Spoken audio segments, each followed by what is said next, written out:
प्रधानमन्त्रीलाई ढोका खोलिदिएला के गर्ला? यो तीनवटा विषयवस्तुमा आज हामी बहस गर्छौँ। पहिलो, अदालतले शेरबहादुर देउवालाई प्रमाणपत्र बनाउनु चाहिँ मिल्दैन, प्रमाणपत्र जारी गराउनु चाहिँ मिल्दैन।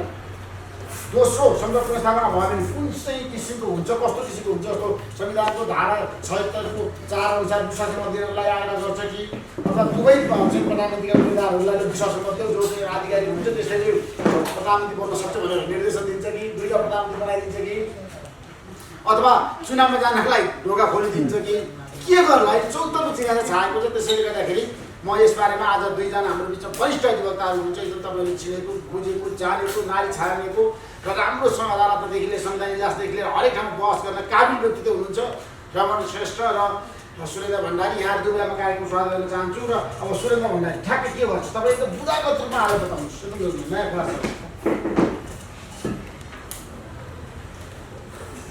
सम्पूर्ण पत्रकार मित्रहरूमा नमस्कार, धन्यवाद।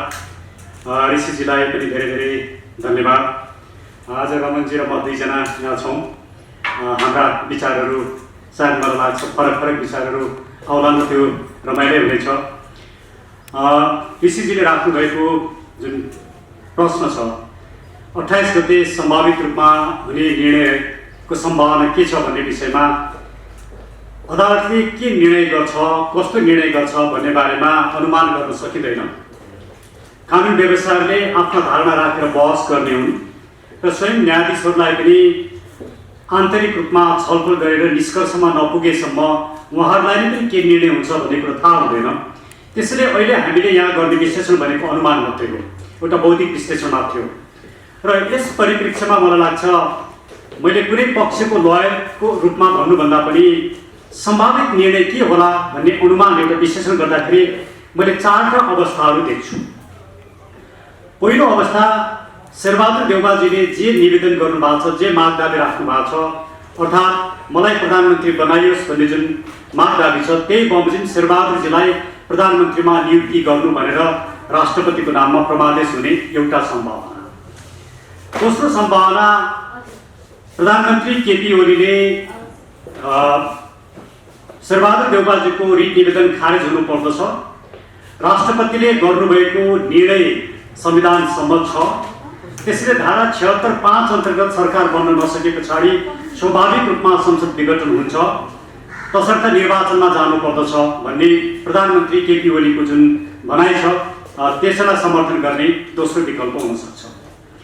तेस्रो विकल्प, बहसका क्रममा विभिन्न कुराहरू उठे बमोजिम प्रधानमन्त्री केपी ओलीले धारा 76 को 4 बमोजिम आफू लार्जेस्ट पार्टीको प्रधानमन्त्री भइसके पछाडि अर्थात् धारा 76(3) को प्रधानमन्त्री भइसके पछाडि धारा 76(4) अन्तर्गत जुन विश्वासको मत लिनु पर्थ्यो त्यो विश्वासको मत नलिनु भएको कारणले गर्दाखेरि तपाईँले विश्वासको मत लिनुहोस् भनेर आदेश गर्ने अर्को अवस्था हुन सक्छ।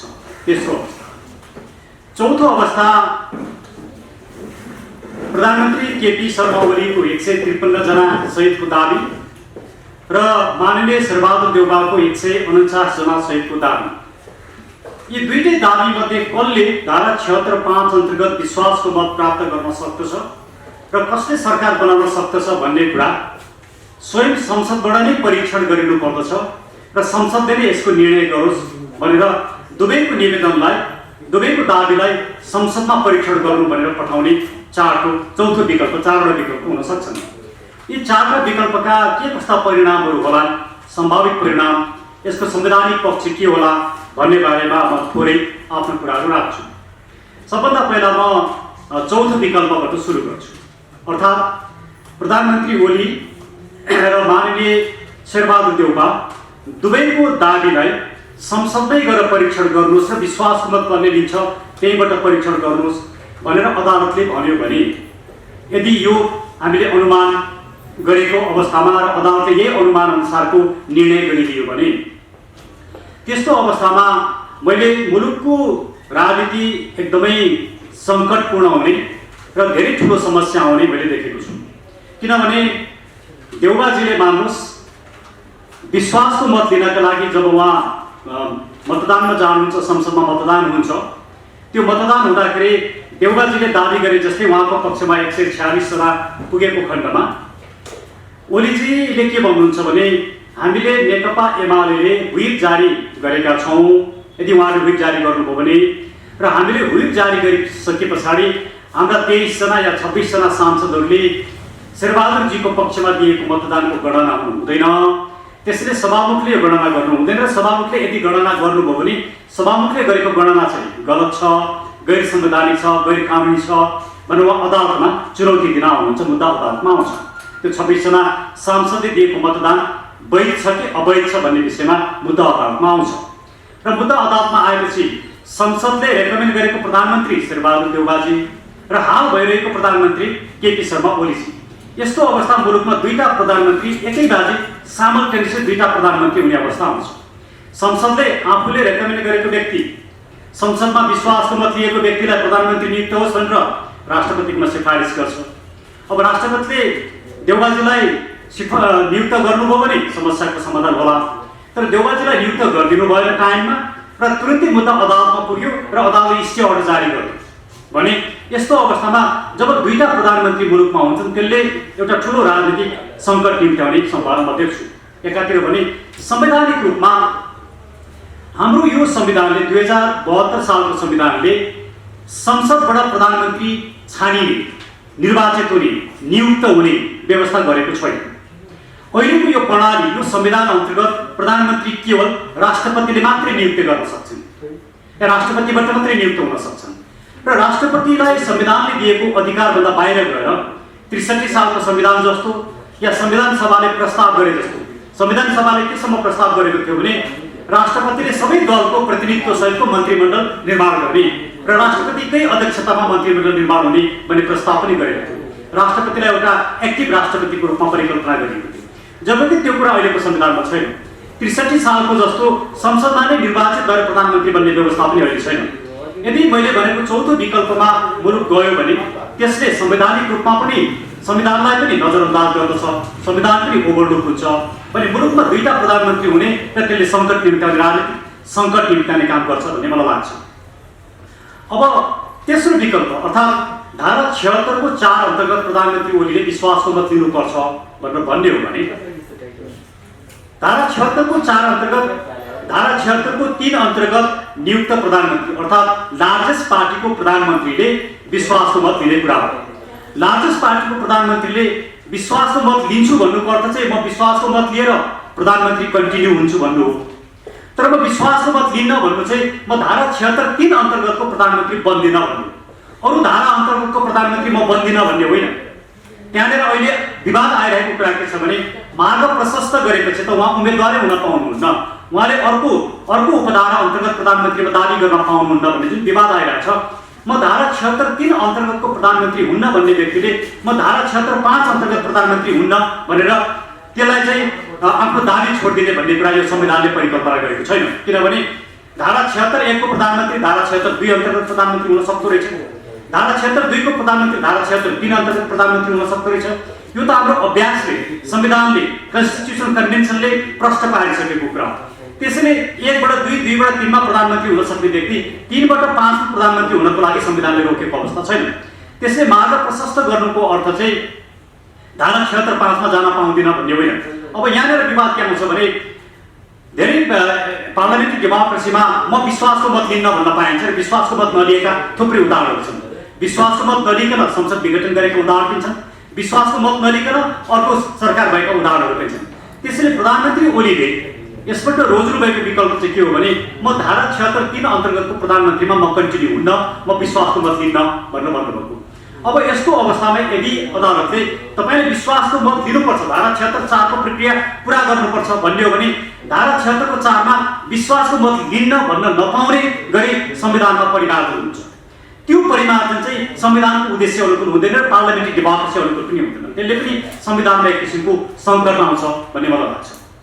अब दोस्रो विकल्पमा जाँदाखेरि अर्थात् प्रधानमन्त्री ओलीले जे भन्नुभएको छ, प्रधानमन्त्री ओलीको दाबी बमोजिम या उहाँको लिखित जवाब बमोजिम प्रधानमन्त्रीको उम्मेदवार शेरबहादुर देउवाको रिट निवेदन खारेज हुनुपर्दछ र राष्ट्रपतिले गरेको निर्णय ठिक छ भन्ने कुरालाई मान्यता दियो भने मुलुक निर्वाचनमा जान्छ। म मुलुक निर्वाचनमा जानुपर्छ भन्ने पक्षको व्यक्ति हो। त्यसका पछाडिका केही कारणहरू छन्।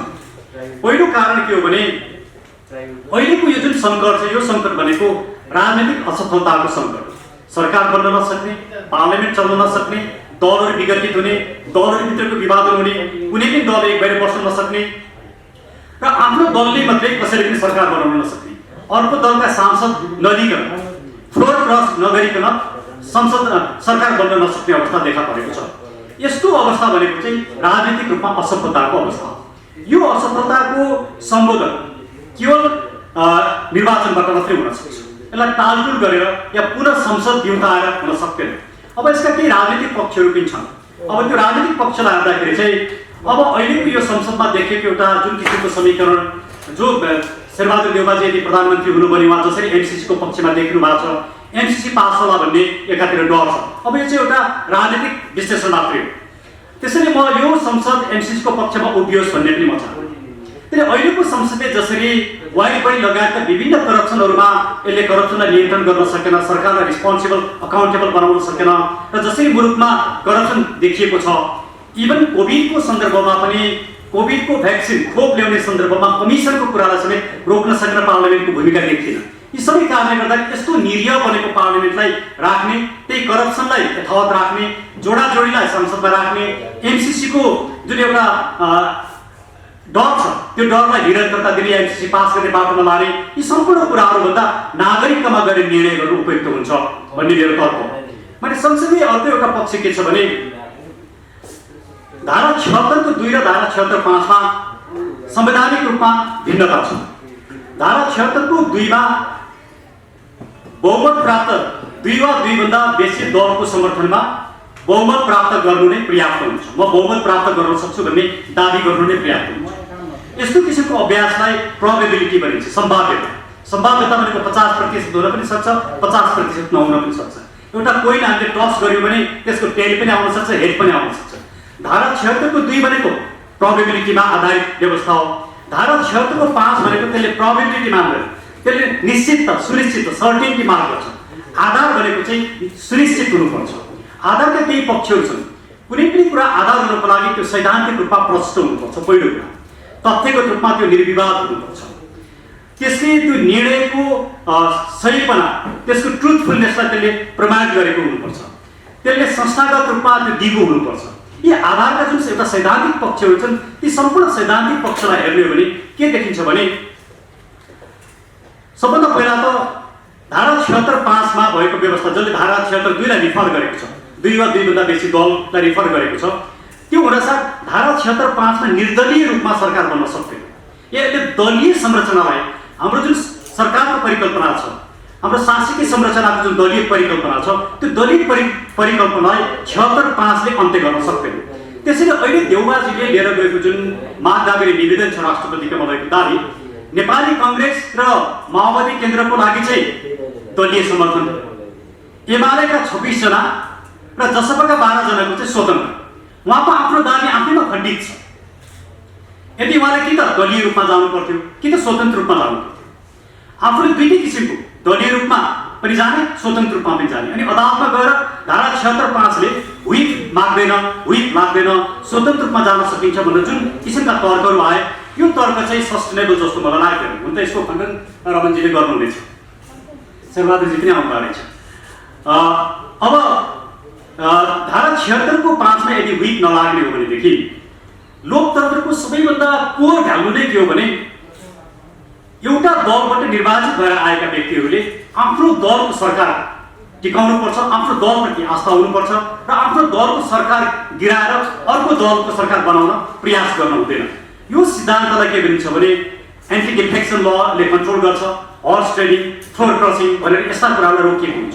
त्यो डेमोक्रेसीको कोर भ्यालु। अब मलाई लागेको कुरा के हो भने एमालेका 26 जना र जसपाका 12 जनालाई लिएर मैले सरकार बनाउन पाउनुपर्छ भन्ने कुरा चाहिँ मैले फ्लोर क्रस गरेर यो सरकार बनाउन पाउनुपर्छ भन्नु, त्यो भनेको लोकतान्त्रिक मान्यताभन्दा बाहिर गएर सरकार बनाउन पाउनुपर्छ भन्नु। आज त सरकार बन्ला, तर भोलि यो रोग चाहिँ सधैँको लागि यो रोग स्थापित हुन्छ। आज शेरबहादुरजीले अरूका सांसद लिएर बनाउनु होला, तर भोलि शेरबहादुरजीकै सांसद अन्त गएर सरकार बनाउने एउटा राजनीतिक चलखेल, यो रङ्गमञ्च सुरु हुन्छ मुलुकमा। त्यसले संविधानलाई पनि स्थायित्व दिँदैन, लोकतन्त्रलाई पनि कमजोर बनाउँछ। त्यसैले शेरबहादुरजी जस्तो एउटा लोकतान्त्रिक पार्टीको नेताले फ्लोर क्रसका आधारमा मैले सरकार बनाउँछु भन्नु चाहिँ मलाई दुर्भाग्यपूर्ण लाग्छ। त्यसैले मैले के सम्भावना देख्छु भने त्यसैले मलाई निष्कर्षमा के लाग्छ भने संवैधानिक रूपमा कानुनी रूपमा र डेमोक्रेसीको हितमा पनि के हुन्छ भने निर्वाचनमा जानु र धारा 76(5) अन्तर्गत एउटा धारा 76(5) मा 302 जना सांसदहरू देखेका छन्। अहिलेको संसदमा जम्मा 271 जना सांसद हुन्। 302 जना जुन सांसदहरू देखेका छन् तथ्यगत रूपमा त्रुटिपूर्ण छ, विवादास्पद छ, यस्तो कुरालाई मान्यता दिन मिल्दैन। तसर्थ मलाई लाग्छ अहिलेको अवस्थामा चाहिँ यो राजनीतिक निकास खोज्नु र अन्तिम निर्णयकर्ता नागरिक नै अन्तिम निर्णयकर्ता निर्वाचनमा गएर जसै बहुमत लिएर आउँछ उसले सरकार बनाउनु नै यो समस्याको समाधान हुन्छ। त्यसैले दोस्रो विकल्प नै उपयुक्त जस्तो मलाई लाग्छ। पहिलो विकल्प जुन शेरबहादुर देउवाको पक्षमा रिट जारी हुने भन्ने कुरा छ, अब यसका थुप्रै मेरो विचारमा मिल्दैन। किन मिल्दैन भने प्रधानमन्त्री अदालतले नियुक्त गर्न पनि मिल्दैन, एक। दोस्रो कुरो प्रधानमन्त्री संसदले नियुक्त गर्न पनि मिल्दैन। प्रधानमन्त्री नियुक्त गर्ने अधिकार राष्ट्रपतिलाई दिएको छ र यो धारा 76 को अधिकार चाहिँ कसैको रेकमेन्डेसनमा इन्भोक गरिने अधिकार होइन। यो राष्ट्रपतिले स्वयं आफै सेल्फ इन्भोक हुने अधिकार हो। यसरी सेल्फ इन्भोक हुने अधिकारमा जुडिसियल रिभ्यू हुँदैन। अन्य देशका प्र्याक्टिसहरू पनि यिनै हुन्। तर अब हामीले जुडिसियल रिभ्यूको दायरालाई कहाँसम्म पुर्याउने? कुनै पनि विषयमा अनलिमिटेड रूपमा जुडिसियल रिभ्यू गर्ने भने जुडिसियल सेल्फ रेस्ट्रेन्टको प्रिन्सिपल नै समाप्त हुन्छ। मैले बहस गर्दा पनि यही भनेको थिएँ, जुडिसियल सेल्फ रेस्ट्रेन्टको प्रिन्सिपल पनि हामीले सँगसँगै हेर्नुपर्छ। तसर्थ मलाई के लाग्छ भने धारा 76 को 5 अन्तर्गत शेरबहादुर देउवाजीको 149 जनालाई मान्यता दिएर उहाँलाई प्रधानमन्त्री बनाऊ भन्दा 153 जनालाई मान्यता नदिने गरी अदालतले कसरी निर्णय गर्न सक्छ? यो दुईटा तथ्यमा अदालत एउटा तथ्य चाहिँ सही हो, अर्को तथ्य चाहिँ गलत हो भनेर कसरी भन्न सक्छ? त्यसैले अदालत धेरै अप्ठ्यारो अवस्थामा छ र अदालतको लागि पनि र संविधान र कानुनको लागि पनि सबैभन्दा उपयुक्त माध्यम भनेको दुईटा प्रधानमन्त्री बन्ने अवस्था सिर्जना गरिनु हुँदैन, मुलुकमा राजनीतिक अस्थिरताको अवस्था सिर्जना गरिनु हुँदैन र राजनीतिक स्थायीको निर्वाचनबाट मात्रै आउन सक्दछ। त्यसैले निर्वाचन नै जानुपर्दछ भन्ने मेरो विचार हो। तर अदालतले गर्ने निर्णय त अदालत स्वतन्त्र छ, अदालत स्वाधीन छ। के निर्णय आउँछ त्यो त हामीले 28 गते हेर्न पाउँछौँ नि। त्यस पछाडि यसको बारेमा विश्लेषण गरौँला। ऋषिजीलाई म फेरि पनि धन्यवाद दिन चाहन्छु। धन्यवाद।